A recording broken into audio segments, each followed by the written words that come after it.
Hello, I'm Marc. And I'm Emma. And welcome to All Chat, No Charts,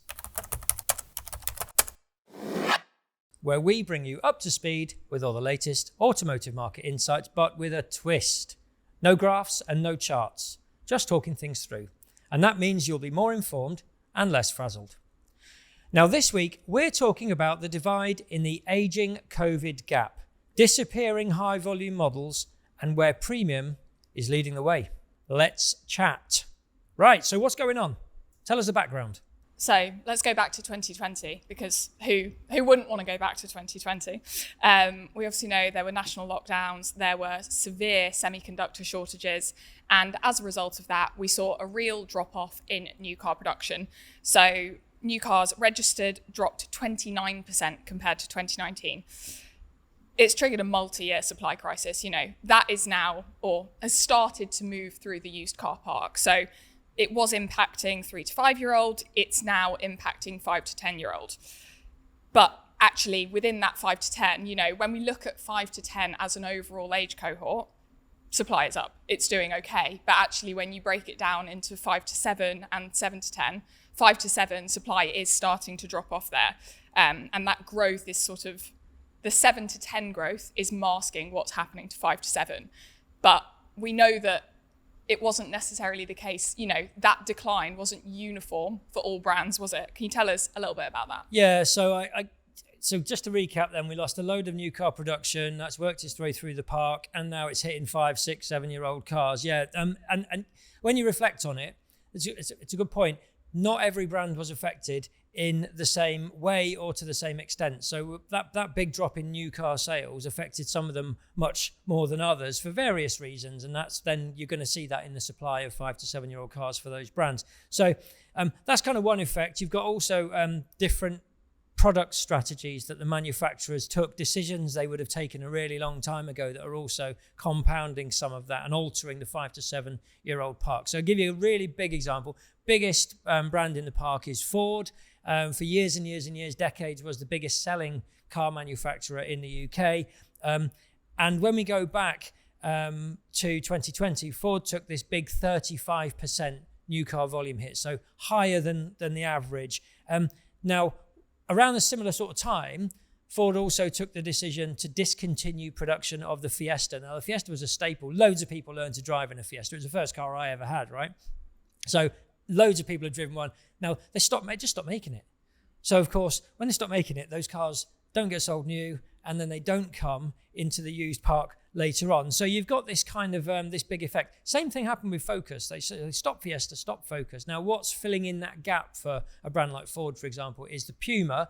Puma just doesn't make up that same kind of volume, hasn't replaced that volume. So there's a big gap in Ford used car supply. Now, not just to kind of pick on them or point that out, because it's exactly the same for Vauxhall. Vauxhall has transitioned towards electrification in some of its models, particularly Corsa and Astra. They led the sort of electric transition charge for Vauxhall for a while. Volumes of those are down and nowhere near pre-pandemic levels. So actually, and to name a different brand, Mercedes-Benz volume massively down over a similar sort of time period. So it affects different brands in different ways. Now, actually, though, some were either flat or possibly a bit up. So Kia, Skoda, Renault and Volvo have actually managed to regain or level with their volume at the time. So you can see this real change, and that's quite difficult for retailers and for car buyers to understand and get to grips with, isn't it? Where might we be seeing, are there differences in the types of brands then in that 5 to 7 group? Yeah, so we've typically seen the premium is doing better than volume in that 5 to 7-year-old age cohort. So they've seen a softer drop-off in the supply that they see in that age band. So premium supply is down just 2% in 5 to 7, whereas for volume, it's down 13%. Right. I'm sure a lot of that is Ford and Vauxhall, key volume brands there. What's also interesting about that age cohort is the way that pricing has changed.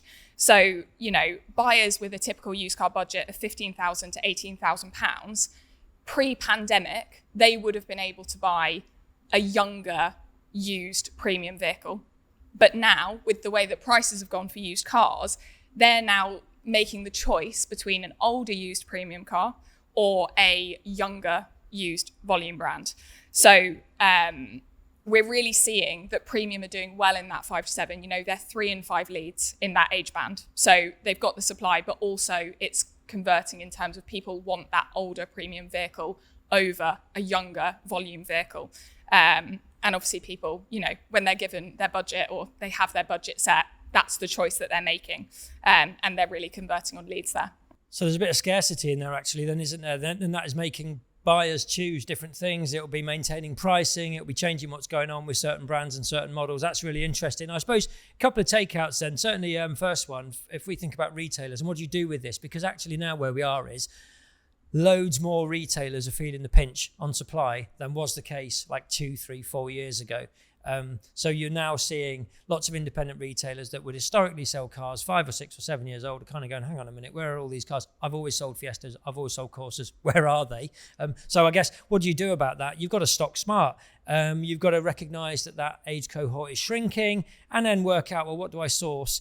How might that be different to what it used to be? What am I going to do in 7 to 10? Do I go there? There are different options. So that's really important. Stock smart and look at the data to do that, I suppose. What sort of choices would they also have open to them? Yeah, so in 5 to 7, it's a need to diversify the stock profile. So, you know, there is permanent decline in those brands like Ford, Vauxhall, but actually there are brands that have stabilised better. So the likes of Toyota, Kia, Skoda, Renault, Volvo, MG, Tesla, you know, there are plenty of brands out there that these retailers can be looking into to diversify. And that's interesting because there's a mix of brands in those that you just named, a real mix. And I guess that figuring out what to do, what to stock in that £15,000 to £18,000, because as you said a while ago, more premium brands in there, more choice of those premium brands. They're down less than the volume brands. We've got some new ones in there like Tesla, so there's a real opportunity to figure out, you know, what to do and maybe stock in fewer volume brands because you have to. Looking towards premium is an opportunity to capitalise. Absolutely. And that pretty much covers it for this week. If you take anything away from our conversation today, make sure it's this. COVID's going to keep affecting the market. So stay adaptable with your stock strategy by monitoring age cohorts, diversifying your stock profile, and capitalising on the desire for older premium. See you next time.